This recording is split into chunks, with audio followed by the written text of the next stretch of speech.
आ जाती हूँ, नहीं तो हाथ थक जाएंगे आपके। इतना उत्साहित स्वागत कर रहे हैं, इतने समय से इंतजार कर रहे हैं, आप सबको बहुत बहुत दिल से धन्यवाद। आपने मेरा दिल छुआ है आज। श्री भूपेश बघेल जी, श्री राजीव शुक्ला जी, श्री बाजवा जी दिख नहीं रहे, कहाँ हैं? श्रीमती प्रतिभा सिंह जी, श्री मुकेश अग्निहोत्री जी, श्री सुखविंदर सिंह सुक्खू जी, श्रीमती विप्लव ठाकुर जी, श्री संजय दत्त जी, हमारे सभी प्रत्याशी श्री रघुवीर सिंह बाली जी, सुधीर शर्मा जी, चंदर कुमार जी, अजय महाजन जी, आशीष बुटेल जी, श्री भवानी पठानिया जी, श्री किशोरी लाल जी, श्री सुरेंद्र काकू जी, श्री संजय रतन जी जो अभी यहाँ आ नहीं पाए क्योंकि वो ज्वाला जी में है, श्री यादविंदर गोमा जी, श्री जगदीश सिपाहिया जी, श्री केवल सिंह पठानिया जी, श्री सुरेंद्र मनकोटिया जी, श्री मलिंदर राजन जी, श्री राजेश शर्मा जी, बहनों भाइयों, अनोखे लाल,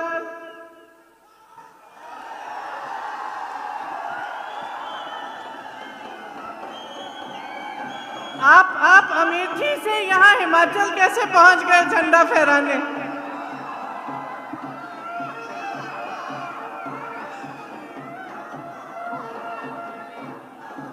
ये देवभूमि है। माँ ज्वाला जी, माता बगलामुखी जी, माँ चामुंडा जी, माँ नैना देवी जी, माँ चिंतपूर्णी जी, सबका आपके पास आशीर्वाद है। ये सौभाग्य है मेरा कि मैं आज इस भूमि में खड़ी हूं, और इससे बड़ा सौभाग्य ये है कि मैं इस भूमि को ही घर बुलाती हूं।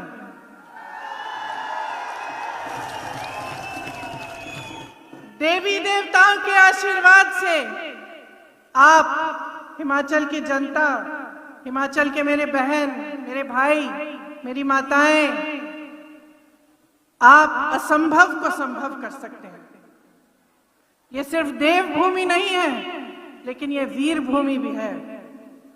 यहाँ इतनी माताएं बैठी हैं, मैं जानती हूं कि अगर मैं आपसे पूछूं कि अपने बेटों को आप सरहद पर इस देश के लिए शहीद होने के लिए भेजेंगे तो सभी हाँ कहेंगे। मैं जानती हूं, क्योंकि मैं जानती हूं कि कांगड़ा की इस भूमि ने इस देश को कितने शहीद दिए, कितने वीर दिए। आज भी सरहद पे इस देश की रखवाली करने वाले यहीं के पुत्र हैं। आपको गर्व होना चाहिए अपने कांगड़ा पे, अपने हिमाचल पे। आप ही ने इस प्रदेश को बनाया, आप ही इस देश की रखवाली करते हैं। आपके रगों में शहीदों का खून है, और आप में वो जज्बा है जो सिर्फ वो समझ सकते हैं जो अपने से बड़ा, अपने से बड़ी कुछ चीज के लिए अपना जीवन न्यौछावर कर सकते हैं। वो जज्बा है आप में, क्योंकि शहीदों का खून आपके रगों में है। मैं भी एक शहीद की बेटी हूं। मैं उस जज्बे को समझती हूं, क्योंकि मैंने वो जज्बा अपनी दादी श्रीमती इंदिरा गांधी जी में देखा, मैंने वो जज्बा अपने पिता राजीव गांधी जी में देखा, और मैंने अपनी मां में वो कर्तव्य के प्रति निष्ठा देखी जो सिर्फ एक शहीद के परिवार से आ सकती है।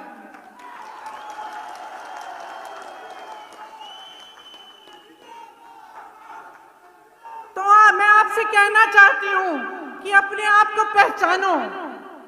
आप में कैसा खून दौड़ रहा है उसे पहचानो। इस प्रदेश को किसने बनाया? आपने बनाया। ये प्रदेश किसका है? आपका है।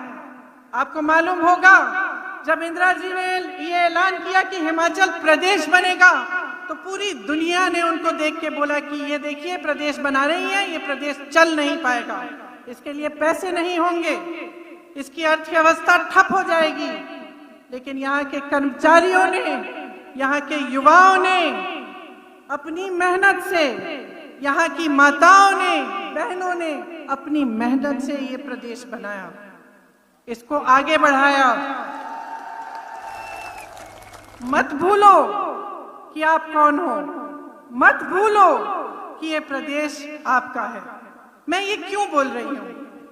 क्योंकि चुनाव का समय आ गया है और चुनाव के समय तमाम नेता, तमाम पार्टियां के लोग आपके सामने आएंगे, सब अच्छी अच्छी बातें बोलेंगे, लेकिन जब तक आप जागरूक नहीं बनेंगे, जब तक आप अपने प्रदेश को यहां दिल में रखकर अपना वोट नहीं देंगे, तब तक आप सही निर्णय नहीं कर पाएंगे।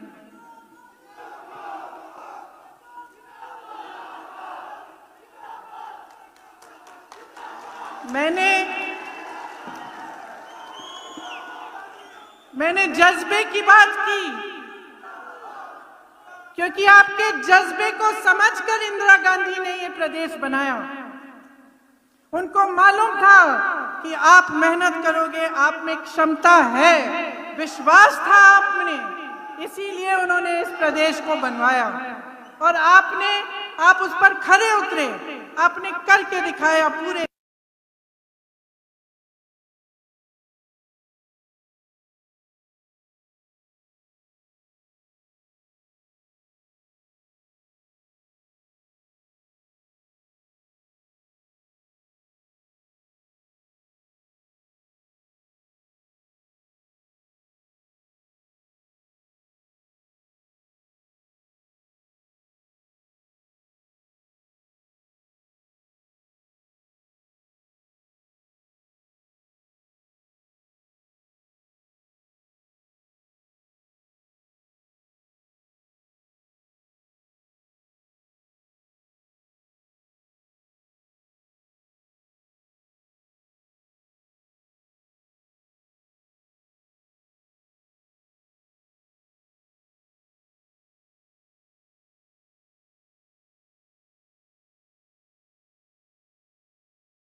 आपकी क्या तरक्की हुई है? छोटे दुकानदार होंगे, छोटे बिजनेस वाले होंगे, जीएसटी को लेके, तमाम मुश्किलों को लेके क्या आपके जीवन में तरक्की हुई है? ये अनुमान आप करिए, सोचिए क्या कह रहे हैं ये भाजपा के लोग। कांग्रेस पार्टी कहती है 1 लाख रोजगार दिलवाएगी, किस आधार पर कह रही है? मैं आपको ये नहीं कह रही हूं कि आप सबकी बात माने, मैं आपसे कह रही हूं कि आप परख के से, अपने विवेक से अपना मन बनाइए। कांग्रेस पार्टी क्यों कह रही है कि 1 लाख रोजगार देगी? छत्तीसगढ़ के मुख्यमंत्री बैठे हैं, भूपेश बघेल जी बैठे हैं, इन्होंने 5 लाख रोजगार दिलवाए हैं, 5 लाख 3 सालों में। राजस्थान में कांग्रेस की सरकार है, 1,30,000 नौकरियां दिलवाई हैं। यहां पे हिमाचल में क्या स्थिति है मैं बताती हूं। 63,000 सरकारी पद खाली हैं 5 सालों से, 63,000 युवाओं की नौकरियां खाली पड़ी हैं, लेकिन आपको दी नहीं है।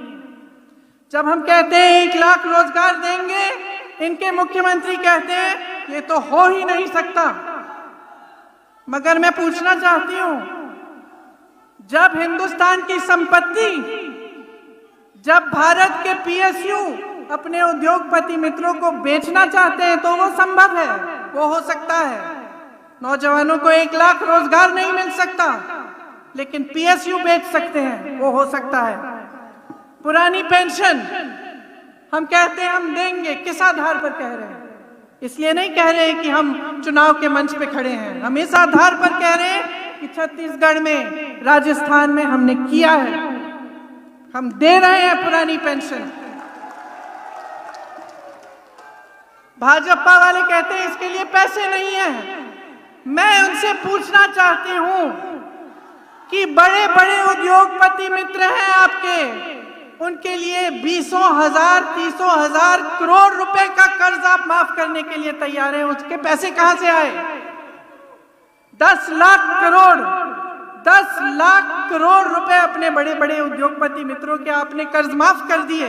उसके लिए आपके पास पैसे थे, लेकिन आपके पास उस कर्मचारी के लिए पेंशन के पैसे नहीं है।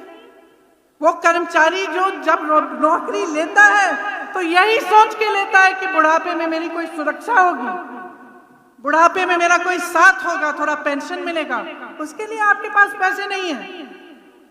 लेकिन बड़े बड़े उद्योगपतियों के नाम लीजिए, उनके लिए पैसे हैं, उनके कर्ज माफ हो रहे हैं। किसान फसल का दाम मांगता है, सेब के बागबानों के जो कि किसान हैं फसल का दाम मांगते हैं, वो दाम नहीं मिलता उनको। वो दाम कौन तय कर रहा है आज भाजपा के राज में? वो दाम उनके बड़े बड़े उद्योगपति मित्र तय कर रहे हैं, उनके लिए सब सुविधाएं हैं। वो मन चाहे दाम फसल का आपको बोल सकते हैं, लेकिन जो गरीब किसान है, जो लड़ रहा है, जो रोज सुबह से शाम तक मेहनत कर रहा है, उसका आप उसकी कोई सुनवाई नहीं है। वो फसल का दाम मांगे, आप दे नहीं सकते। जनता महंगाई से मुक्ति मांगती है, आप कहते हैं कि लीजिए जीएसटी लीजिए और टैक्स लीजिए। यहां तक कि जो सेब के गत्ते हैं जिसमें सेब की पैकिंग होती है, आज उस पर भी जीएसटी बढ़ा दिया। ये जवाब मिलता है आपको। 1 रैंक 1 पेंशन, ये तो नहीं हो सकता, मगर अग्निवीर स्कीम हो सकती है। अग्निवीर स्कीम हो सकती है जिससे सेना को ठेके पे दिया जा रहा है। आप अपने बेटों को सरहद पे भेजेंगे ताकि 4 साल बाद वो आके किसी ऑफिस में कोई कर्मचारी की तरह काम करेंगे। क्या यह है आपके मन में कि आप सोचते हैं कि जाएंगे सरहद पे, देश की रखवाली करेंगे और पूरे जीवन फिर देश उनकी रखवाली भी करेगा? तो सोचिए कि क्या कहना चाहते हैं ये लोग। आपको ना रैंक पेंशन देना चाहते हैं, ना रोजगार देना चाहते हैं, ना महंगाई कम करना चाहते हैं, कुछ नहीं करना चाहते अपने लिए, आपके लिए, सिर्फ अपने लिए, अपने स्वार्थ के लिए ये खड़े हैं आपके सामने। अब अगर आप इसको पहचानेंगे, अगर आप सोच समझकर अपना वोट डालेंगे, तो आप देखेंगे कि नियत साफ किसकी है और खोटी किसकी है। आप इतनी मेहनत करते हैं किस लिए? अपने भविष्य के लिए, अपने बच्चों को आगे बढ़ाने के लिए। क्या आप चाहते हैं कि अगले 5 सालों में भी ये नौजवान बेरोजगार रहे, सेना में कोई भर्ती नहीं हो, पुलिस भर्तियों में घोटाले हो, शिक्षा भर्ती हो, शिक्षकों के भर्ती में घोटाला हो? क्या आप ये चाहते हैं? क्या आप चाहते हैं कि आप आगे बढ़ें? आपने मेहनत की, शिक्षित है आपका प्रदेश, अच्छे जॉब्स मिल सकते हैं, यहीं पे हिमाचल प्रदेश में मिलने चाहिए और संभावना है। ये बात नहीं है कि ये काम नहीं हो सकते, लेकिन भाजपा के राज में आपने देखा कि ये कहते हैं कि ये सब असंभव है, लेकिन घोटाले संभव है। पीपीई किट के घोटाले हुए, मैंने कहा पुलिस भर्ती में घोटाला हुआ, शिक्षक भर्ती में घोटाला हुआ, आजकल ड्रग्स भी बहुत फैले हुए हैं। तो आपके लिए कुछ नहीं हो सकता, लेकिन बड़े बड़े उद्योगपतियों के लिए सब कुछ हो सकता है। क्या ऐसी सरकार चाहते हैं आप?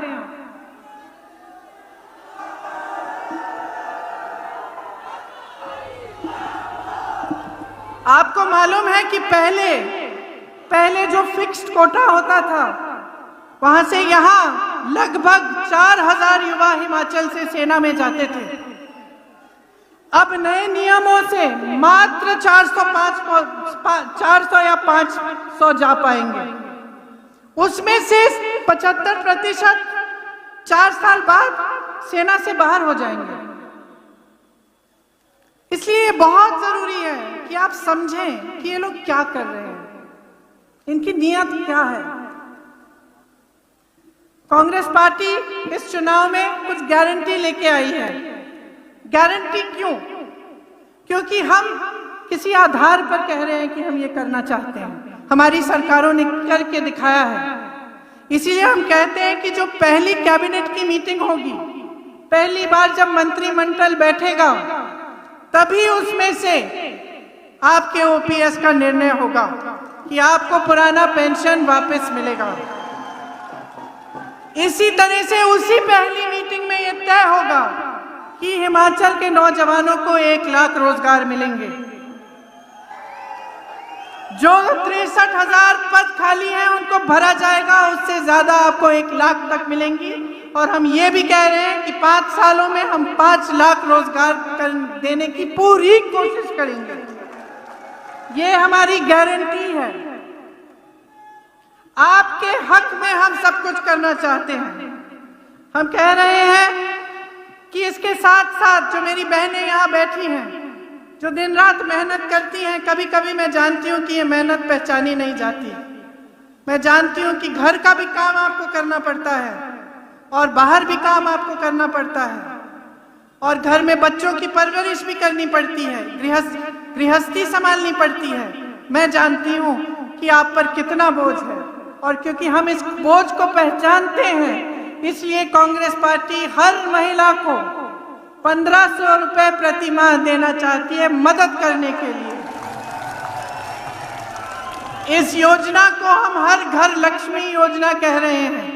आपने इसके बारे में अगर सुना नहीं है तो पढ़िए जरूर और इसके बारे में जानकारी लीजिए।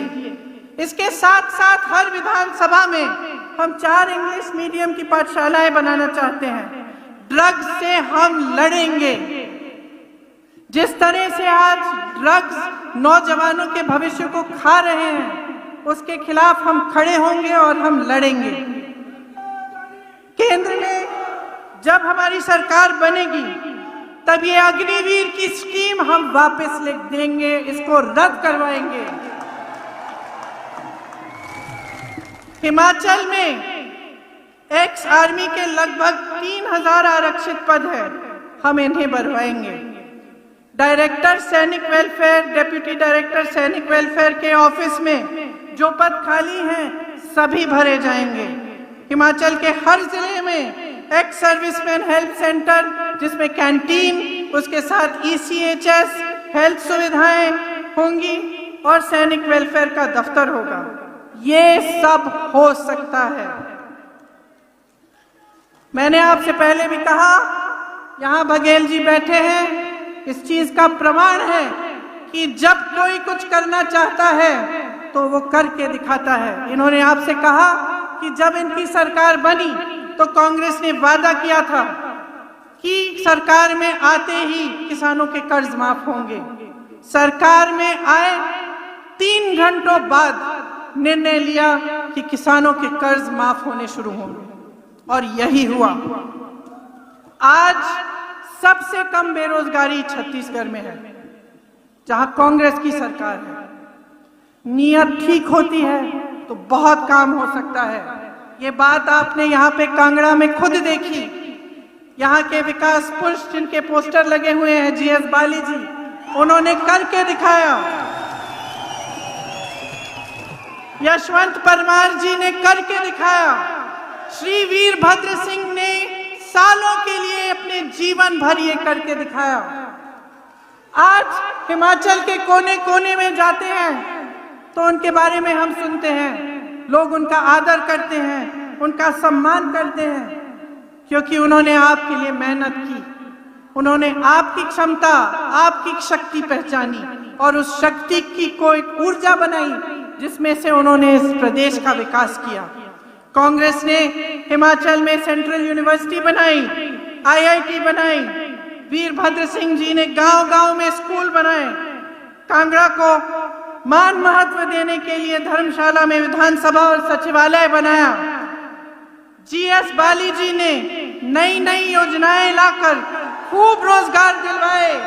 इंजीनियरिंग कॉलेज, फार्मेसी की college, ITI, degree college, Tanda में सबसे अच्छा मेडिकल कॉलेज। देश की सबसे पहली इलेक्ट्रिक बस हिमाचल में चली तो कांग्रेस की सरकार में चली। रोपवेज लाए, होम स्टे की स्कीम लाए जिससे आमदनी बढ़ी, जिससे रोजगार बढ़े। HSRTC प्रॉफिट में आया, नए बस स्टैंड बने, वॉल्वो की सर्विस आई। इस सब से रोजगार बनता है, कर्मचारियों का मान सम्मान रहता है। लेकिन आज की क्या स्थिति है उसे अच्छी तरह समझिए। आज भाजपा की सरकार ने हिमाचल प्रदेश को कर्ज में डुबाया हुआ है। 70,000 करोड़ का कर्ज है। 63,000 सरकारी पद खाली हैं। कर्मचारियों को पेंशन का टेंशन है। महंगाई की वजह से आपकी जेब खाली है। GST की मार है। किसानों को फसल का दाम नहीं मिलता। आज ये स्थिति है। तो आप सोचिए आगे आप क्या चाहते हैं? मन बना लिया है क्या? मन बना लिया है कि नहीं? रोटी पलटेंगी कि नहीं?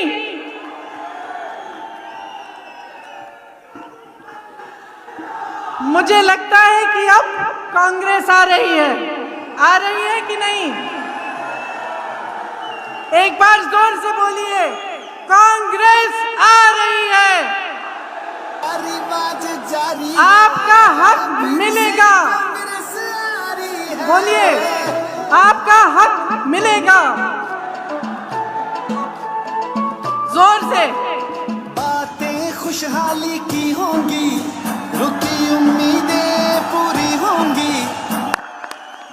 चलिए गाना भी सुन लीजिए। लेकिन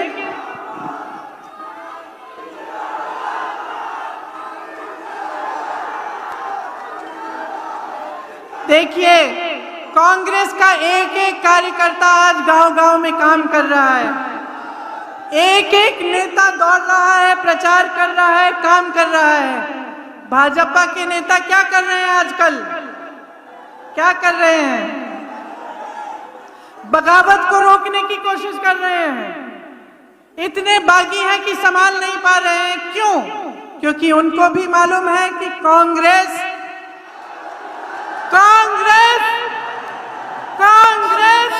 जारी है। फिर से अब आप सब कुछ खुद ही समझते हैं तो मैं क्या समझाऊं?